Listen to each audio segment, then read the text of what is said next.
Palakkad MLA. Rahul Mamkootathil അറസ്റ്റിൽ. ഇന്നലെ അർദ്ധരാത്രിയോടെയാണ് രാഹുലിനെ കസ്റ്റഡിയിലെടുത്തത്. ദൃശ്യങ്ങൾ പുറത്തുവന്നു. എം.എൽ.എക്കെതിരായ പുതിയ ലൈംഗിക അതിക്രമ കേസിലാണ് നടപടി. പത്തനംതിട്ടയിൽ നിന്നാണ് പരാതി എന്നാണ് സൂചന. രാഹുലിനെ പത്തനംതിട്ടയിൽ ചോദ്യം ചെയ്യുകയാണ്. അന്വേഷണ ഉദ്യോഗസ്ഥ ജി പൂങ്കുഴലി AR ക്യാമ്പിലെത്തി ചോദ്യം ചെയ്യലിന് നേതൃത്വം നൽകുകയാണ്. വിശദാംശങ്ങളുമായി ഗോകുൽ രമേശ് പത്തനംതിട്ടയിൽ നിന്ന്, പാലക്കാട് നിന്ന് അരുൺ ആലത്തൂർ ചേരുന്നു. അരുൺ ആലത്തൂരിലേക്ക് ആദ്യം പോകാം. കാരണം ആ ദൃശ്യങ്ങൾ കാട്ടിത്തരുന്നുണ്ട്. ഒരു ടീഷർട്ടും ജീൻസും ഒക്കെ ഇട്ട് രാഹുൽ മാങ്കൂട്ടത്തിൽ പോലീസ് സംഘത്തിനൊപ്പം പുറത്തേക്ക് പോകുന്ന ദൃശ്യങ്ങളെന്നാണ് മനസ്സിലാക്കുന്നത്. അരുൺ പറയൂ.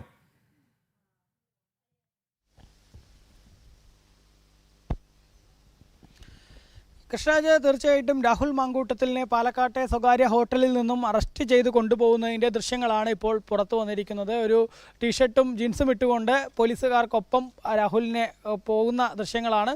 അതായത് ഈ ഹോട്ടലിനകത്തെ റൂമിൽ നിന്നും ഇറങ്ങി പിന്നീട് അതിൻ്റെ റിസപ്ഷൻ്റെ ഭാഗത്ത് എത്തി അതിലൂടെ കടന്നു പോകുന്നതാണ്. അതിൽ CCTV ദൃശ്യങ്ങളിൽ സമയം ഉൾപ്പെടെ കൃത്യമായി കാണിക്കുന്നുണ്ട്. 12:30 എന്നുള്ള ആ സമയം കൃത്യമായി CCTV ദൃശ്യങ്ങളിലുണ്ട് എന്നുള്ളതാണ്.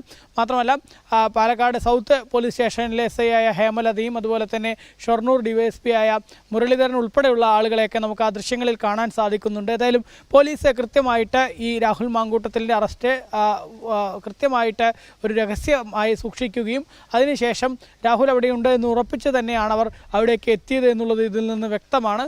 ഏതായാലും ഈ ഹോട്ടലിനെ സംബന്ധിച്ചിടത്തോളം ഇതേ സ്വകാര്യ ഹോട്ടലിൽ വെച്ച് മുൻപ് നിരവധി വിവാദങ്ങൾ ഉണ്ടായിരുന്നു. പ്രത്യേകിച്ച് രാഹുൽ മാങ്കൂട്ടത്തിൽ പാലക്കാട് മത്സരിക്കാൻ എത്തിയ സമയത്ത് ഈ ഹോട്ടലിലേക്ക് പോലീസ് സംഘം റെയ്ഡിനെത്തിയതുമായി ബന്ധപ്പെട്ടൊക്കെ വലിയ വിവാദങ്ങൾ ഉണ്ടായിരുന്ന ഹോട്ടലാണ്. ഏതായാലും അന്ന് രാഹുലിൻ്റെ ഭാഗത്തു നിന്ന്, ഷാഫി പറമ്പിലിൻ്റെ ഭാഗത്തു നിന്നൊക്കെ അവർ വലിയ ഇരവാദം ഉന്നയിക്കുകയായിരുന്നു ചെയ്തത്. തങ്ങളുടെ മുറികളിൽ പോലീസ് പരിശോധന നടത്തി എന്നൊക്കെ പറഞ്ഞ് വലിയ ഇരവാദമായിരുന്നു അവർ ഉന്നയിച്ചത്.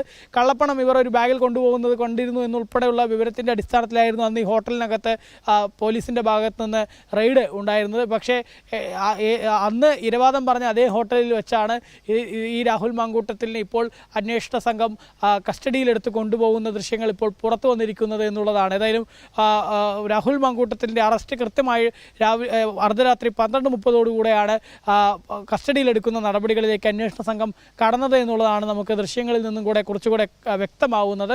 ഏതായാലും ഈ രാഹുൽ മാങ്കൂട്ടത്തിൽ എന്ന MLA കഴിഞ്ഞ കുറച്ച് കാലമായിട്ട് പാലക്കാട് ജനങ്ങളുടെ ഇടയിൽ ഇത്തരത്തിൽ നിരവധി പീഡന പരാതികൾ ഉയർന്നിട്ടും ആ MLA സ്ഥാനം പോലും രാജിവെക്കാൻ കൂട്ടാക്കാതെ ഇങ്ങനെ തുടർന്നുകൊണ്ടേയിരിക്കുകയായിരുന്നു. ആദ്യഘട്ടത്തിൽ പരാതികൾ ഉയർന്നപ്പോൾ തനിക്കെതിരെ പരാതികളൊന്നും ഇല്ലല്ലോ എന്ന് പറഞ്ഞ് രംഗത്ത് വരികയായിരുന്നു ആദ്യം ചെയ്തത്. പിന്നീട് ഒരു പരാതി ഉണ്ടായി, 2 പരാതി ഉണ്ടായി, ഇപ്പോൾ 3 പരാതികൾ ഈ വിഷയത്തിൽ ഉണ്ടായിരിക്കുന്നു. അങ്ങനെ 3ാമത്തെ പരാതിയിൽ ഒടുവിൽ രാഹുൽ മാങ്കൂട്ടത്തിൽ കുടുങ്ങിയിരിക്കുന്നു എന്നുള്ളത് തന്നെയാണ്. കൃഷ്ണരാജ്, ഗോകുൽ രമേശിലേക്ക് പോവുകയാണ്. ഗോകുൽ, ചോദ്യം ചെയ്യൽ എങ്ങനെ പുരോഗമിക്കുന്നു? കാരണം പൂങ്കുഴലി അവിടെ AR ക്യാമ്പിലുണ്ട് എന്ന് മനസ്സിലാക്കുന്നു. തെളിവുകൾ സഹിതമാണ് ഈ യുവതി പരാതി നൽകിയതെന്ന് മനസ്സിലാക്കുന്നു. ക്രൂരമായി ബലാത്സംഗം ചെയ്തു, ഗർഭഛിദ്രം നടത്തി, DNA പരിശോധനയ്ക്ക് തയ്യാറായില്ല, സാമ്പത്തിക ചൂഷണം നടത്തി, ഫ്ലാറ്റ് വാങ്ങിക്കൊടുക്കണമെന്നാവശ്യപ്പെട്ടു, വില കൂടിയ വാച്ച്, ഷൂസ് ഒക്കെ വാങ്ങാൻ പ്രേരിപ്പിച്ചു എന്നൊക്കെയാണ് യുവതിയുടെ പരാതിയിൽ പറയുന്നത്.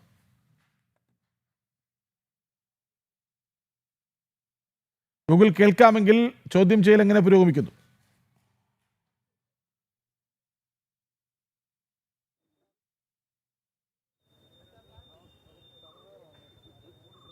കൃഷ്ണരാജ്, നിലവിലെന്തായാലും ഇന്ന് പുലർച്ചെയാണ് രാഹുൽ മാങ്കൂട്ടത്തിലിനെ പത്തനംതിട്ട AR ക്യാമ്പിലേക്ക് എത്തിച്ചത്. അതിനുശേഷം വളരെ വേഗത്തിൽ തന്നെ പോലീസ് തുടർ നടപടികൾ സ്വീകരിച്ചു കൊണ്ടിരിക്കുകയാണ്.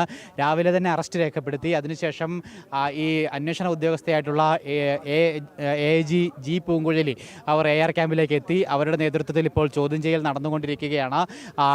ഇനി വളരെ വേഗത്തിൽ തന്നെ ചോദ്യം ചെയ്യൽ നടപടികൾ കൂടി പൂർത്തീകരിച്ചതിന് ശേഷം മജിസ്ട്രേറ്റിന് മുൻപാകെ ഹാജരാക്കി രാഹുലിനെ റിമാൻഡിലേക്ക് മാറ്റുന്നതിന് വേണ്ടിയിട്ടുള്ള തീരുമാനങ്ങളാണ് ഇപ്പോൾ അന്വേഷണ സംഘം കൈക്കൊണ്ടിരിക്കുന്നത്. ഇന്ന് ഞായറാഴ്ച ആയതുകൊണ്ട് തന്നെ കോടതി അവധിയുള്ള ദിവസമാണ്. അതുകൊണ്ട് തന്നെ മജിസ്ട്രേറ്റിൻ്റെ വീട്ടിലായിരിക്കും രാഹുലിനെ ഹാജരാക്കുക എന്നുള്ളതാണ്. ഈ AR ക്യാമ്പിന് സമീപത്ത് തന്നെയാണ് മജിസ്ട്രേറ്റിൻ്റെ വീടുള്ളത്. അവിടെയായിരിക്കും രാഹുലിനെ ഹാജരാക്കി റിമാൻഡ് നടപടികളിലേക്ക് മാറ്റുക എന്നുള്ളതാണ് നമുക്കിപ്പോൾ ലഭ്യമായിരിക്കുന്ന സൂചന. അതിനുശേഷം പിന്നീട് കസ്റ്റഡിയിൽ വാങ്ങി തുടർ ചോദ്യം ചെയ്യലുകളും തെളിവെടുപ്പടക്കമുള്ള നടപടികൾ പൂർത്തീകരിക്കുക എന്നുള്ളതാണ് അന്വേഷണ സംഘത്തിൻ്റെ ഉദ്ദേശം എന്നുള്ള കാര്യവും മനസ്സിലാക്കുവാനായിട്ട് സാധിക്കുന്നുണ്ട്. എന്തായാലും ചോദ്യം ചെയ്യൽ ഇപ്പോഴും പുരോഗമിച്ചുകൊണ്ടിരിക്കുകയാണ്. ആദ്യഘട്ടത്തിൽ ഇത്തരത്തിൽ ഈ യുവതിയുമായിട്ടുണ്ടായിരുന്നത് ഉഭയസമ്മതപ്രകാരമുള്ള ലൈംഗിക ബന്ധമായിരുന്നു എന്നുള്ള മൊഴിയാണ് പ്രാഥമികമായിട്ട് രാഹുൽ അന്വേഷണ സംഘത്തിന് നൽകിയിരിക്കുന്നത് എന്നുള്ള സൂചനകൾ നമുക്ക് ലഭ്യമാവുകയും ചെയ്യുന്നുണ്ട്. എന്തായാലും കഴിഞ്ഞ കേസുകൾ രാഹുൽ ആവർത്തിച്ചിരുന്ന ഒരു ന്യായീകരണം തന്നെയായിരുന്നു ഇത്. അതായത് ഒരിക്കലും ലൈംഗിക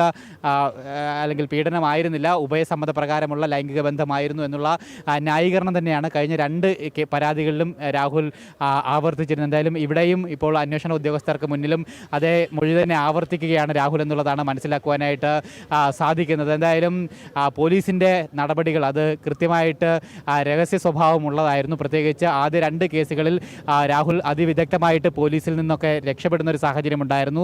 അതുകൊണ്ട് തന്നെ അത് ആവർത്തിക്കരുത് എന്നുള്ള ഉദ്ദേശത്തിൽ രഹസ്യാത്മകമായി തന്നെയായിരുന്നു ഈ 3ാമത്തെ പരാതി ലഭിച്ചപ്പോൾ മുതൽ അതിൻ്റെ തുടർ നടപടികൾ അന്വേഷണ സംഘം സ്വീകരിച്ചിരുന്നത്. യുവതിയുടെ മൊഴി രേഖപ്പെടുത്തിയതടക്കം വളരെ രഹസ്യമായിട്ട് രേഖപ്പെടുത്തി. അതിനുശേഷം രാഹുലിനോ മാധ്യമങ്ങൾക്കോ അല്ലെങ്കിൽ ആർക്കോ പൊതുസമൂഹത്തിനോ ഒന്നും ഒരു സൂചനയും നൽകാതെയായിരുന്നു രാഹുലിൻ്റെ അറസ്റ്റിലേക്ക് കാര്യങ്ങൾ എത്തിച്ചത്. ഇന്നലെ അർദ്ധരാത്രിയോടുകൂടി പാലക്കാട് സ്വകാര്യ ഹോട്ടലിൽ നിന്നാണ് രാഹുൽ താമസിച്ച ഹോട്ടൽ മുറിയിൽ നിന്നാണ് രാഹുലിനെ അന്വേഷണ സംഘം കസ്റ്റഡിയിലെടുത്തത്. അതിനുശേഷം വളരെ വേഗത്തിൽ തന്നെ പത്തനംതിട്ടയിലേക്ക് കൊണ്ടുവരികയായിരുന്നു, പത്തനംതിട്ട AR ക്യാമ്പിലേക്ക് കൊണ്ടുവരികയായിരുന്നു. തിരുവല്ല സ്വദേശിനിയായിട്ടുള്ള യുവതി നൽകിയിട്ടുള്ള പരാതിയിലാണ് ഇത്തരത്തിൽ അന്വേഷണ സംഘം രാഹുലിനെ അറസ്റ്റ് ചെയ്തിരിക്കുന്നത്. അതുകൊണ്ട് തന്നെ പത്തനംതിട്ടയിൽ എത്തിക്കണമായിരുന്നു. പത്തനംതിട്ടയിൽ ആണ് ഈ കേസ് ഓഫ് ഒക്കറൻസ് നടന്നിരിക്കുന്നത്. അതുകൊണ്ട് തന്നെ ഇതിൻ്റെ അറസ്റ്റ് നടപടികളടക്കം ഈ ഭാഗം പത്തനംതിട്ടയിൽ തന്നെ ആകണം എന്നുള്ളതുണ്ടായിരുന്നത് കൊണ്ട് തന്നെയാണ് പത്തനംതിട്ട AR ക്യാമ്പിലേക്ക് രാഹുലിനെ എത്തിച്ച് അറസ്റ്റ് നടപടികൾ പൂർത്തീകരിച്ചിരിക്കുന്നത്. നിലവിൽ നമുക്ക് ലഭിക്കുന്ന വിവരങ്ങൾ അനുസരിച്ച് ഈ ജി പൂങ്കുഴലിലേക്ക് ഇമെയിൽ മുഖാന്തരമാണ് യുവതി പരാതി നൽകിയിരിക്കുന്നത്.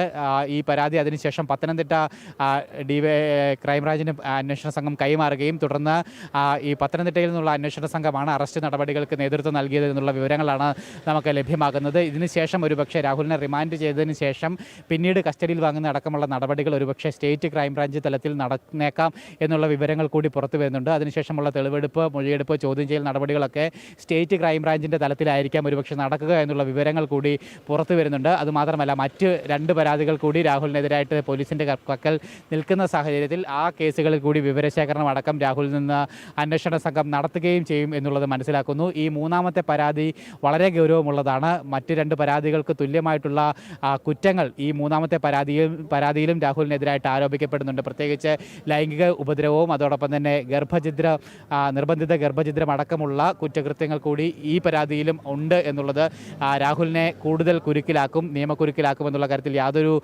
സംശയവുമില്ല. പ്രത്യേകിച്ച് ഈ യുവതി നൽകിയിട്ടുള്ള പരാതിയിൽ പറഞ്ഞിരിക്കുന്ന കാര്യങ്ങൾ, അതായത് സമൂഹ മാധ്യമങ്ങൾ വഴി പരിചയപ്പെടുകയും ബന്ധം സ്ഥാപിക്കുകയും ചെയ്തു. അതിനുശേഷം ഹോട്ടൽ മുറിയിലേക്ക് വിളിച്ചു വരുത്തി ഇത്തരത്തിൽ ക്രൂരമായിട്ട് ദേഹോപദ്രവം ഏൽപ്പിച്ചു. അതായത് സംസാരിക്കുക പോലും ചെയ്യുന്നതിന് മുൻപ് രാഹുൽ തന്നെ കടന്നു പിടിക്കുകയും ആക്രമിക്കുകയും ചെയ്തു എന്നുള്ളതാണ് പറഞ്ഞിരിക്കുന്നത്. അതിനുശേഷം വിവാഹ വാഗ്ദാനം നൽകുകയും വിവാഹ വാഗ്ദാനം ചെയ്തുകൊണ്ട് ക്രൂരമായിട്ട് ലൈംഗിക പീഡനം തുടർന്നു എന്നുള്ള രീതിയിലുള്ള പരാതികളാണ് അല്ലെങ്കിൽ പരാമർശങ്ങളാണ് ഈ പരാതിയിൽ ഉൾപ്പെടുത്തിയിരിക്കുന്നത്. എല്ലാ കേസിലും മുമ്പ് സമാനമായിട്ടുള്ള പരാതികൾ ഉണ്ടായപ്പോൾ അതിലൊക്കെ തന്നെ ഇതുപോലെ തന്നെയായിരുന്നു. അതായത് ഈ സമൂഹ മാധ്യമങ്ങൾ വഴി പല പെൺകുട്ടികളുമായിട്ടും ബന്ധം സ്ഥാപിക്കുകയും തുടർന്ന് റൂം എടുത്ത് അവിടേക്ക് വിളിച്ചു വരുത്തി ശാരീരിക ഉപദ്രവം ഏൽപ്പിക്കുകയും വിവാഹ വാഗ്ദാനം നൽകി ഇത്തരത്തിൽ ലൈംഗിക ഉപദ്രവം ചെയ്യുന്ന ഒരു രീതിയാണ് ഈ രാഹുൽ അനുവർത്തിച്ചു പോന്നിരുന്നത്. അതിനുശേഷം കുഞ്ഞുണ്ടായെങ്കിൽ മാത്രമേ വീട്ടിൽ കല്യാണത്തിന് സമ്മതിക്കുകയുള്ളൂ എന്ന് ഈ യുവതികളെയൊക്കെ തെറ്റിദ്ധരിപ്പിച്ചുകൊണ്ട് അതിനുശേഷം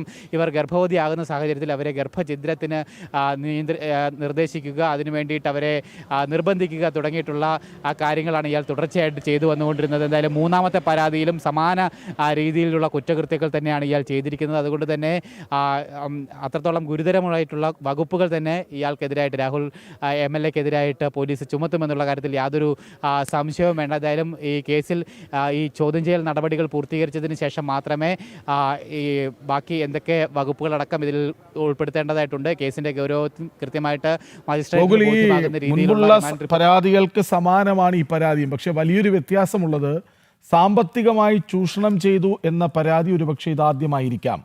ഫ്ലാറ്റ് വാങ്ങിക്കൊടുക്കണമെന്ന് ആവശ്യപ്പെട്ടു, വില കൂടിയ വാച്ച്, ഷൂസ്, അങ്ങനെ പലതും ആവശ്യപ്പെട്ടുവെന്നും വാങ്ങിച്ചു കൊടുത്തുവെന്നും ഒക്കെ പറയുന്നുണ്ട്. അപ്പോൾ ലൈംഗികമായ ചൂഷണം എന്നതിനപ്പുറത്ത് സാമ്പത്തികമായ ചൂഷണത്തിന് കൂടി ഈ യുവതിയെ വിധേയമാക്കി എന്നാണ്.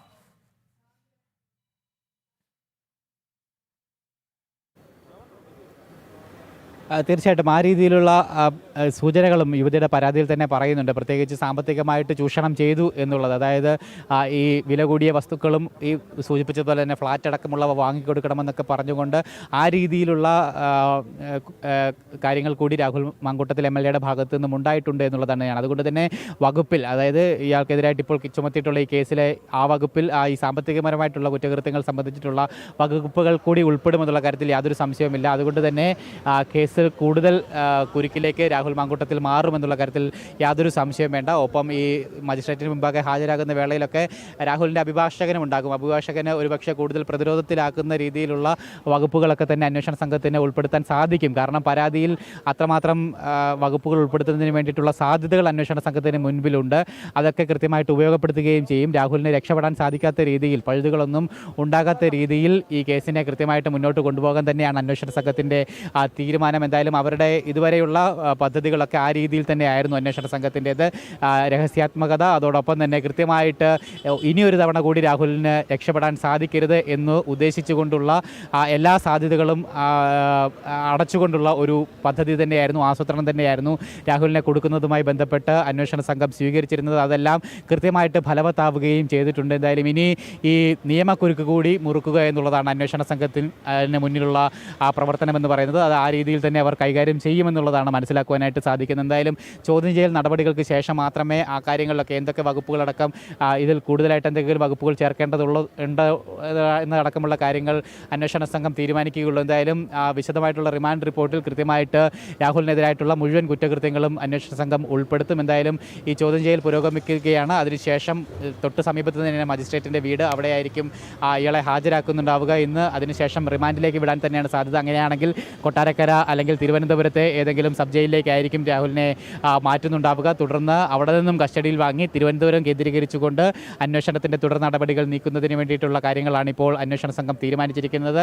ജി പൂങ്കുഴലിയുടെ നേതൃത്വത്തിലുള്ള അന്വേഷണ സംഘമാണ് നിലവിൽ AR ക്യാമ്പിൽ രാഹുലിനെ രാഹുൽ മാങ്കൂട്ടത്തിൽ ഇന്നലെ അർദ്ധരാത്രി കഴിഞ്ഞ് 12:30 പാലക്കാട്ട് ഹോട്ടലിൽ വെച്ച് പോലീസ് പിടിയിലാകുന്നു.